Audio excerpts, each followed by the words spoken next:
వేదిక మీద ఉన్న పెద్దలు, ముందున్న పెద్దలు, సోదరులు, సోదరిమణులు, పాత్రికేయులు, మిత్రులు అందరికీ నమస్కారం. సుదీర్ఘంగా 11 ఏళ్ళు స్టార్ట్ చేస్తాం. 11 12 1 గంట 2 3 అయింది. ఇంకొక 10 నిమిషాలు మాట్లాడిన తర్వాత అందరూ భోజనం చేసి పెద్దలందరూ ఏం చెప్పారో ఆ విషయాలు ఏంటి క్షుణ్ణంగా ఒకసారి రివ్యూ చేసుకొని ఏ ఉద్దేశం కోసమైతే ఏ నిర్దేశం కోసమైతే సమావేశం పెట్టుకున్నామో మనం మీటింగ్ అది పూర్తిగా అచీవ్ చేయాలని మనందరినీ కోరుతున్నాం. ఉద్దేశాన్ని ఇప్పుడే కన్నబాబు గారు మన ఇన్ఛార్జ్ గారు మాట్లాడినప్పుడు వారు చెప్పారు. ఫిబ్రవరి నెల 28వ తారీఖు 18వ తారీఖుకి కంప్లీట్ చేయాలి. ఏవైతే సంస్థాగతంగా ఉన్న కంపెనీలు ఏవైతే ఉన్నాయో అవన్నీ చేయాలి చెప్పారు. ముఖ్యంగా ఉన్న వాళ్ళందరూ కూడా క్రియాశీల కార్యకర్తలు. మీరందరూ కూడా వివిధ పదవుల్లో సర్పంచ్గా, ఎంపీటీసీగా, ఎంపీపీగా, జడ్పీసీగా, పార్టీ అధ్యక్షులుగా ఉన్న వాళ్ళ కిందని ఆ పైన ఎమ్మెల్యేలుగా వివిధ హోదాల్లో ఉన్న వాళ్ళందరూ పైన ఉన్నాం.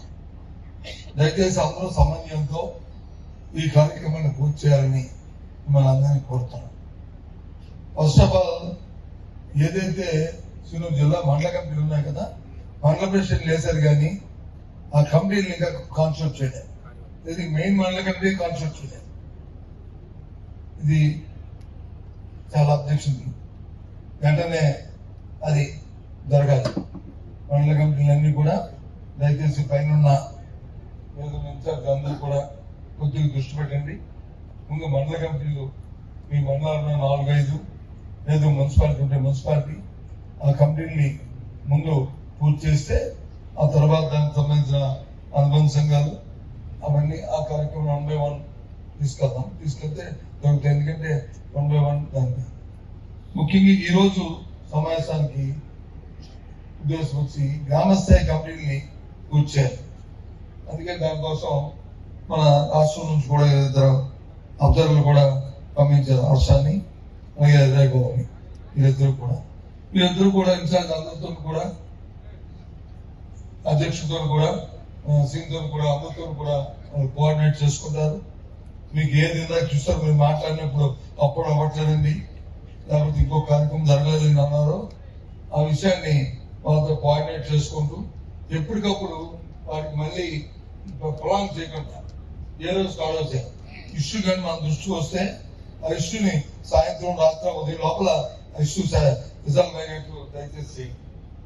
లేదు ఇంకేదైనా ఇంకా అప్పటి నుంచి ఉంటే దయచేసి నా దృష్టిలో పెట్టండి. నేను మాట్లాడి దాన్ని ఇష్యూని క్లోజ్ చేస్తాను. సత్యాన్ని గారు మీరు కూడా సారీ అది ఆ రకంగా మనం చేసుకుని వెళ్తాం. ఎందుకంటే ఇదే కొత్తగా జరుగుతున్న కార్యక్రమం కాదు. ఎందుకంటే మనందరం రాజకీయాలు ఎప్పటి నుంచో ఉన్నాం. మన తండ్రుల దగ్గర నుంచి ఉన్నాం, తాతల దగ్గర నుంచి ఉన్నాం. అలాగే ఇప్పుడు మీరు ఉన్నారు, మీ తాలూకు పిల్లలు ఉన్నారు, అందరూ రాజకీయాల్లో ఉన్నారు. ఎందుకంటే రాజకీయంగా ఏ రాజకీయ పార్టీకైనా అవసరమైనది సంస్థాగతంగా నిర్మాణం అవసరం. అయితే ఎందుకు అవ్వలేదు ఎందుకంటే సరే అనివార్య కారణాలు. కానీ ఈసారి మాత్రం సంస్థాగతంగా సంస్థాపరంగా దీని అయిన తర్వాత ఇది అయిన తర్వాత మరి మెంబర్షిప్ డ్రైవ్ కూడా స్టార్ట్ అవుతుంది. దయచేసి కాబట్టి అన్నింటినీ కూడా మనం పూర్తిగా ఫుల్ఫిల్ చేసుకోవాల్సిన అవసరం ఉన్నదన్న విషయాన్ని మనం చేస్తాం. మీకు అందరికీ కూడా ఇది చాలా అత్యవసరం. ఈ కార్యక్రమం ఇది చేసుకుని అయితే అప్పుడు ఒక శక్తి వస్తుంది. మనం ఏ పిలిపించినా ఏ మాట చెప్పినా అందరూ కూడా వస్తారు. ఇన్వాల్వ్మెంట్ అనేది అందులో జరుగుతుంది. ఇన్వాల్వ్మెంట్ అవసరం. ఒక మనిషికి మనిషి, ఏ మనిషి ఎక్కువ కాదు, ఏ మనిషి తక్కువ కాదు, ఏ ఒక్క వ్యక్తి ఎక్కువ కాదు, ఏ ఒక్క వ్యక్తి తక్కువ కాదు. మన అందరం సమానంగా ఎవరి స్థాయిలో వారి తాల విలువ, వారి తాల గౌరవం, వారికి ఉన్న రెప్యుటేషన్ వారికి ఉన్నాయి. కాబట్టి దయచేసి దాన్ని మనందరం కోఆర్డినేట్ చేసుకుంటే ఆటోమేటిక్ గా బలంగా పార్టీ కూడా ఉంటుంది. సరే ఇవాళ అధికారం కోల్పోవచ్చు. అధికారం కోల్పోవడం అనేది మనకేం కొత్త కాదు. ఇక్కడ ఉన్న వాళ్ళకి అందరికీ అధికారం కోల్పోవడం కొత్త కాదు. ఎవరో కొత్తగా లాస్ట్ 5 సంవత్సరాలు కొత్తగా రాజకీయాల్లో వచ్చిన వాళ్ళైతే వాళ్ళు కొద్దిగా కోల్పోయిన పరిస్థితి ఉంది. కానీ అంతకుముందు మనందరం కూడా అధికారం పోవడం చూసాం, అధికారం రావడం చూసాం, కార్యక్రమాలు చూస్తాం మనందరం కూడా. కాబట్టి దాని గురించి కొద్దిగా ఆలోచించవలసింది. దాన్ని ఎలా సాధించాలి, ఎలా మళ్ళీ అచీవ్ అవ్వాలి, ఏ రకంగా దాన్ని మనం ముందుకు తీసుకెళ్ళాలనేది మన దగ్గర ఉన్న ముందు తక్షణ కర్తవ్యం. దానికోసం మనం ప్రయత్నం చేయాలి. ఇంతకుముందు చేశాం కూడా. ఇంతకుముందు రాజకీయ పార్టీలో మనందరం ఉన్నప్పుడు ఆ కార్యక్రమం చేశాం కూడా. 14 ముందు కాంగ్రెస్ ఉన్నప్పుడు ఓడిపోయి గెలిచాం. 14 సంవత్సరంలో వైఎస్ఆర్సీపీ పార్టీలో ఆ రోజు నేను పార్టీలో లేకపోయినప్పటికీ ఆ పార్టీ 14లో ఓడిపోయింది. మళ్ళీ 19లో ఆ పార్టీని మళ్ళీ మనం గెలిపించుకున్నాం. సరే 24లో ఓడిపోయాం. మళ్ళీ 29లో మళ్ళీ వస్తుంది. ఎందుకంటే రాత్రి అయితే పగలు, పగలైతే రాత్రి వస్తుంది. అలా వస్తుంది అని ఆ రాత్రి పగలు ఆటోమేటిక్ గా మాత్రం రాజకీయాలు రాదు. రాత్రి అయితే పగలు వస్తుంది, పగలైతే రాత్రి వస్తుంది, ఆటోమేటిక్ గా రాజకీయాలు రాదు. దానికి తగ్గట్టు కృషి చేయాలి. దానికి తగ్గట్టు ఏ కారణాల వల్ల మనం ఓడిపోయామో, ఏ కారణం వల్ల మనం వచ్చి ప్రజలు ఎందుకు తిరస్కరించారో, పెట్టి మార్చడంలో ఓడిపోయామా, లేదు ఓట్లలో చోరీ జరిగి ఓడిపోయామా, లేదు ప్రజలు మనల్ని చేతికి కాదు ఈ పార్టీని కదా పార్టీని గెలిపించుకుందాం ఒకసారి చూద్దామని మనల్ని ఓడించారా? ఏ కారణం ఓడించారో ఆ కారణాన్ని మనం కనుక్కొని ఆ కారణాన్ని మళ్ళీ దాన్ని అచీవ్ అయినప్పుడే మళ్ళీ మన అధికారం వస్తుంది. అందరికి ఎవరు కూడా గౌరవం అనుకుంటారు. దయచేసి ఎవరు కూడా మీరు అధైర్యపడవద్దు. అయితే పూర్వం రోజు రాజకీయాలకి ఇప్పుడు రాజకీయాలకి తేడా ఉంది. ఇంతకుముందు గత 5 సంవత్సరాలకి, అంతకుముందు 5 సంవత్సరాలకి తేడాలు వచ్చాయి. నాకంటే ముందు మాట్లాడిన కన్నబాబు గారు అయితే క్షుణ్ణంగా మరి నేనైతే మాట్లాడుతున్న వాయిస్తూనే ఆయన విషయాలు అన్ని కూడా చెప్పారు. మరి కుటుంబం ఉన్న వీరవత్సవం అయితే ఆయన తాలూకా బాణీలో, ఆయన తాలూకా తత్వంలో చాలా గట్టిగా ఆయన తాలూకా ఆవేదనని కార్యక్రమాన్ని ఆయన చెప్పాడు. మన రాజేంద్ర గారు పద్యాలు వాటితో పాటు పరిస్థితి కూడా చెప్పాడు. రాజేంద్ర గారు మాట్లాడిన పరిస్థితి ఆ పక్కన అయితే పూర్వపరాలు మీ మనసులో ఉన్న బాధని, ఆయన బాధని 2 ఎక్కించి ఆయన చెప్పాడు. అలాగే అపరాధి కూడా ఎందుకంటే కొద్దిగా అనాలిసిస్ చేసి వీళ్ళు పరిస్థితులు వచ్చి వీళ్ళు చెప్పారు. కానీ వాళ్ళ రాజకీయ పరిస్థితులు చాలా దురదృష్టమైన పరిస్థితులు ఉన్నాయి. దయచేసి ముందున్న టీవీలు ఇవాళ నాకంటే ముందు మాట్లాడిన వేదిక మాట్లాడిన అన్ని రికార్డు. ఏ ఒక్కరు మాట్లాడింది కూడా అవుతాయి కాదు. అన్ని కూడా వాస్తవాలు, అన్ని కూడా రికార్డు. దయచేసి రేపటి రోజులు కానీ, ఎల్లుండి రోజులు కానీ, అవసరం కానీ ఈ జిల్లాలో ఉన్న అధికారంలో కూటమి నాయకులు ఈ వ్యక్తి తప్పుగా మాట్లాడాడు, ఈ వ్యక్తి ఈ ఇన్ఛార్జి తప్పుగా మాట్లాడాడు, లేకపోతే మాట్లాడాడు, ఇది కాదు వాస్తవ పరిస్థితి అని చెప్పి చెప్పనండి. నాకు అభ్యంతరం లేదు. దయచేసి టీవీలకి మీకు మనం చేస్తాం, మీ ద్వారా ఆ నాయకులందరికీ మనం చేస్తాం. ఎవరు మాట్లాడినా సార్ వేదిక మీద మాట్లాడారు, ఏ ఒక్కరు మాట్లాడారు సార్ కాదని రేపు చెప్పండి. ఎందుకంటే వాస్తవ పరిస్థితి. ఏదో రోజు టీవీలో ఉదయం పేపర్ చూస్తే ఇగో కావాల్సిందేమో, లేదా ఎల్లుండి వెళ్తే ఇగో 99 వయసుకు వచ్చి మేము భూములు ఇచ్చాము, లేదా ఎల్లుండి వచ్చి ఇది ఇచ్చామంటే కాదు. సామాన్యుడు వచ్చి గ్రామాల్లో ఏమని పరిస్థితులు పడుతున్నాడో, రైతు ఏమి ఇబ్బందులు పడుతున్నాడో, రైతు కూలి ఏ ఇబ్బందులు పడుతున్నాడో, ఆ ద్వారా కార్యక్రమాల్లో ఏ విధంగా అవినీతి చేసి దోచుకుంటున్నారో ఉదాహరణ చెప్పారు. గొప్పలు చెప్పారు. యూరియా దొరకట్లేదు, 250 రూపాయలు బస్తా ప్రైవేట్ మార్కెట్ లో 500-600 రూపాయలు దొరుకుతుందని చెప్పారు. చెప్పండి తెలుగుదేశం పార్టీ నాయకులు కాదు, సత్యబాబు గారు చెప్పింది కానీ, లేకపోతే వేదిక మీద ప్రధానులు చెప్పింది కానీ అబద్ధం. ఇదిగో ఇంత స్టాక్ ఉంది మా దగ్గర, ఇదిగో జిల్లాకి ఇది అవసరం, ఇంత ఉంది, ఇంత తాలూకా రిజల్ట్స్ ఉన్నాయి అని చెప్పండి. ఆనందపడతాడు రైతు. దాంట్లో ఎలా కొట్టేద్దామని చెప్పి ఆలోచించుకుంటున్న నాయకులు, దురదృష్టమైన నాయకులు ఇవాళ తయారయ్యారు. ఇవాళ అంతేందుకు ఇవాళ పనికి ఆహార పథకం దానికి ఆహార పథకం మనం ఎప్పటి నుంచో దేశంలో పరిహార పథకాన్ని చూసాం. ఇవాళ దాన్ని వచ్చి మంగళం పాడడానికి ప్రయత్నం చేసింది దేశం మొత్తం. సరే, దేశం మొత్తం మీద వచ్చి మంగళం పాడడానికి చూస్తుంటే మన జిల్లాలో జరుగుతున్న మరి కార్యక్రమం ఏంటంటే ఎప్పుడు నేను చూడలే. ఎప్పుడు నేను రాజకీయాలు నిలబడి బహిరంగ కానీ ఆర్గనైజ్డ్ గా,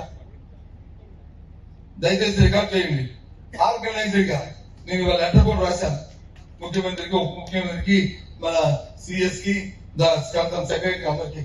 ఆర్గనైజ్డ్ గా విజయనగరం మండలంలో పనికి రాకుండా వాళ్ళకి మస్తర్లు వేసేసి డబ్బులు వాళ్ళకి ఇస్తే పర్వాలే, అధికారులకు తినేసి ఆ డబ్బులు రాజకీయానికి ఇచ్చామని చెప్పడం చూస్తే ఎక్కడికి వెళ్తుంది ఈ వ్యవస్థ? ఎక్కడికి వెళ్తుంది ఈ వ్యవస్థ? దీన్ని అడ్డుకట్టేయాలి. నేను ఎవరో విమర్శిస్తానని కాదు, ఇది అడ్డుకట్ట అయిపోతే దానివల్ల వ్యవస్థకు ప్రమాదం. ఎక్కడో జరుగుతాయి. ఒక ఊర్లో మనకు తెలుసు, మనందరూ గ్రామీణ ప్రాంతంలో వచ్చిన వాళ్ళే.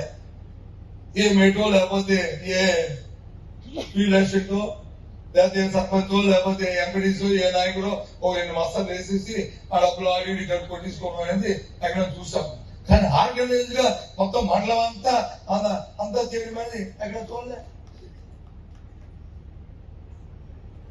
అసలు నేను టీవీలో అడుగుతున్నాను, మీరెందుకు ఊరుకుంటున్నారు? మీరెందుకు అడగట్లేదు? మీ బాధ్యత లేదా? మీ సామాజిక బాధ్యత లేదా మీకు? మీ నేనేమి మిమ్మల్ని ఎమ్మెల్యేలు చేయలేదు. తప్పు చేసి అడగవాలి కదా ఎవరైనా సరే, ఏ పార్టీ వాడైనా సరే, ఏ నాయకుడైనా సరే, ఏ వ్యక్తులైనా సరే. ఎందుకు అడగట్లేదు? కారణం ఏంటి? ఇందా చెప్పాడు తన మాట్లాడారు. ఇవాళ ప్రభుత్వం వచ్చి 19 నెలలు అయింది. 19, 20 నెలలు అనుకుంటాం. 20 నెలలు అయింది. 20 నెలలు. ఎవరికైనా కొత్తగా ఒక వృద్ధుడికి కానీ, ఒక భర్త చనిపోయిన ఒక విధంతువు కానీ పెన్షన్ ఇచ్చారా? మన ప్రభుత్వం ఉన్నప్పుడు ఏం చేస్తాం? జనవరిలోనూ, జూలైలోనూ 6 నెలలు వసూలిస్తున్నాం. ఎందుకు ఇవ్వలేదు? కారణం ఏంటి? దీనికి రాజకీయాలు కావాలా? దీనికి రాజకీయాలు కావాలా? దీనికోసం మనం ఆలోచించాలా?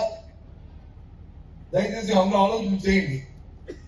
సరేలే, మన ప్రభుత్వం కాదు, వాళ్ళు ప్రభుత్వం, ఇది వాళ్ళు వచ్చి మా ఐడి ఇవ్వకపోతే వీడు కడుపు పండుతుంది, వాడు మళ్ళీ ఎల్లుండి మనకే ఓటేస్తాడులే, ఆ తక్కువ మాత్రం పొరలోకి తీసేయండి. ముందు మీరు దయచేసి ఎందుకంటే చెప్తా అంటే కొందొక రాజకీయ పార్టీ ఒక ప్రతిపక్ష పార్టీగా మన తాలూకా బాధ్యత రాష్ట్రంలో జరుగుతున్న దుర్మార్గాల్ని, జిల్లాలో మన ప్రాంతంలో జరుగుతున్న ప్రజా వ్యతిరేకమైన సమస్యల్ని మనం వేరెత్తి చూపెట్టి ఈ తప్పు జరుగుతుంది అని చెప్పాల్సిన బాధ్యత మంది, దాన్ని సరిదిద్దుకోవాల్సిన బాధ్యత ప్రభుత్వాన్ని. కాబట్టి దీని మీద రాబోయే త్వరలోనే ప్రతి మండలంలో కార్యాచరణని రూపొందించుకుందాం.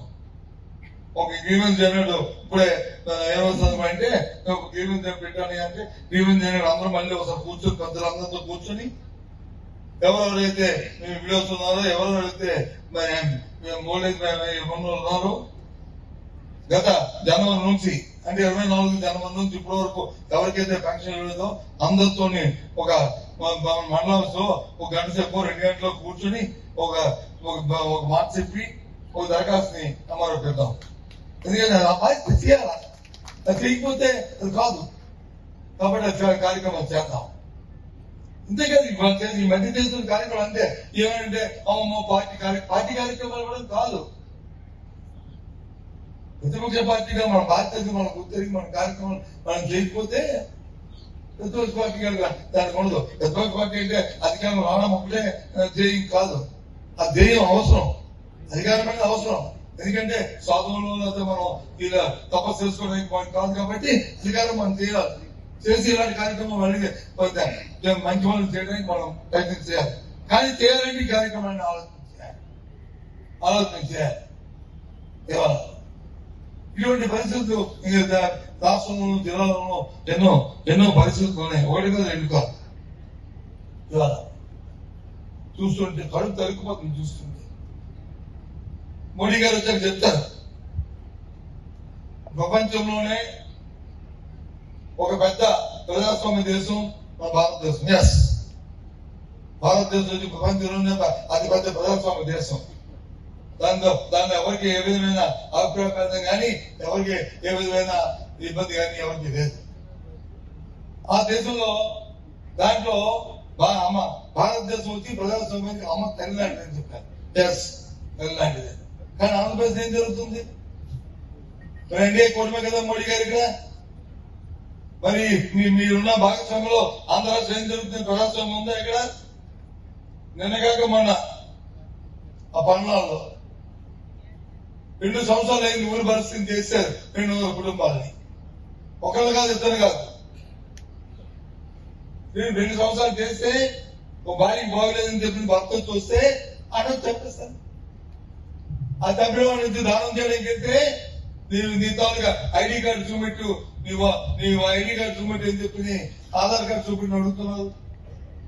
ఇది ఎక్కడ న్యాయం? ఇది ఎక్కడ ధర్మం? ఇదే నా ప్రజాస్వామ్యం అంటే? దయచేసి ఆలోచన చేయండి. ఎక్కడో జరిగింది కదా పల్నాల్లోనూ, మనకెందుకు అంటే కాదు. అంటే ప్రజాస్వామ్య వ్యవస్థ ఏ రకంగా ముందుకెళ్తుందో, ఏ రకంగా దెబ్బతింటుందో దీన్ని కాపాడుకోవాలని బాధ్యత మనందరికీ కూడా బాధ్యత వ్యక్తిగా మనందరికీ ఉంది. అందుకు మీకు చెప్తున్నాను, దీన్ని పట్టుకొని రేపు దండాలు చేసి రేపు వచ్చి ఇచ్చేది కాదు. కనీసం విషయాన్ని మన పరిజ్ఞానాన్ని మనం దృష్టిలో పెట్టుకుని ఎంత దుర్మార్గంగా ఈ రాష్ట్రంలో పరిపాలన జరుగుతుందో, ఈ దుర్మార్గానికి ఏ విధంగా మనం గుర్తు చెప్పడానికి మనం ఎంత బాధ్యతగా మన తాలూకా వ్యక్తిత్వాన్ని, మన తాలూకా వ్యవహార శైలిని మార్చుకోవాలో అది మార్చుకోమని చెప్పడానికే ఈ మాట చెప్పాను. మీ అందరికీ కూడా దయచేసి ఆలోచన చేయండి. అది ఇలాంటి పరిస్థితి ఒకటే కాదు ఎప్పుడు కూడా విధానం చేయాలని నేను చూశాను. ఇందాక మాట్లాడుతున్నప్పుడు పోలీసు గురించి మాట్లాడారు. ఎప్పుడు కూడా తీమండి క్రైమ్ రేటు, తీమండి ల్యాండ్ రేటు. ఇది జిల్లాలో గత 5 సంవత్సరాల్లో ఏ పోలీస్ స్టేషన్ ఎన్ని దొంగలు రిజిస్టర్ అయ్యేవి, ఎంతమంది మరణాలు జరిగేవి, ఎంతమంది కొట్టాలు జరిగేవి, ఈ 18 ఏళ్ల కాలంలో ఎంత జరిగింది? రాష్ట్రం మొత్తం పక్కపడిన పని ఈ జిల్లా తీమండి. పోలీసుల పరిపాలిస్తారు. సబ్ ఇన్స్పెక్టర్ వచ్చి సర్పంచ్ ఎంపీడీసీ ఊరి పెద్ద తీసుకొచ్చి పంచాయతీ ఎంత సిగ్గండి. సర్పంచ్ ఎంపీడీసీ వెళ్ళి పోలీస్ స్టేషన్ లో కూర్చోవాలండి. ఏ పార్టీ వాళ్ళైనా ఎందుకు ఆ కార్యక్రమం జరుగుతున్నాయి జిల్లాలో? అంటే నాయకత్వాలు ఇస్తున్న నాయకత్వాలు తత్వాలు, వాళ్ళ మైండ్ సెట్, వాళ్ళ ఆలోచన విధానం ఈ రకంగా ఉంది. ప్రజల పట్ల గౌరవం కానీ అధికారం వచ్చింది కాబట్టి ఇదే శాశ్వతం అనుకుంటారు. దానికి చెప్తున్నాను మీ వేదిక ద్వారా, ఈ వైఖరి ద్వారా అధికారం శాశ్వతంగా చాలా మంది చూసాం. మీ అందరూ ఓడిపోవచ్చు, కానీ చూసాం, చాలా చాలా సందర్భాల్లో చూసాం. ఇదే ఆలోచనతో మీ ప్రభుత్వంలో ఉంటే మీరు ఎక్కడ ఉండేవారు? మీ ఆలోచన ఏ విధంగా ఉండేది? మీ గౌరవం ఏ విధంగా ఉండేవి? ఆలోచించుకోండి ఒకసారి, గుండె మీద చేసుకొని. ఈ మాట్లాడిన మాట రికార్డు నుండి అని మీ విని రేపు ఆలోచించుకోండి. మీరు ఇదిగో సద్బాబు గారు మీరు ఎంతో కబుర్లు చెప్పారు కదా, ఇదిగో మేమోసారి చెప్పారు కదా, ఇదిగో డిప్యూటీ సీఎం గారు చెప్పారు కదా, ఇదిగో ఆ రోజు జరగలేదా అని చెప్పండి. రేపు మేము తలదించుకుంటాం. తప్పు చేసి తలదించుకుంటాం. కానీ ఇదేంటిది? ఎప్పుడు ఇలాంటి కార్యక్రమాలు ఎప్పుడైనా చూసామా? ఇలాంటి చట్టాన్ని చేతిలో చూసుకొని ఈ రకమైన రాజకీయాలు చేయడం. కాబట్టి జాగ్రత్తగా మీ అందరూ కూడా ఆలోచించండి. దుర్మార్గం ఆలోచన ఉన్న వాళ్ళని అదే ఆలోచనతో మనం కూడా చూసి ఆ విధంగా దాన్ని అడ్డుకట్ట చేయాలి. అప్పుడు వయసు వస్తుంది.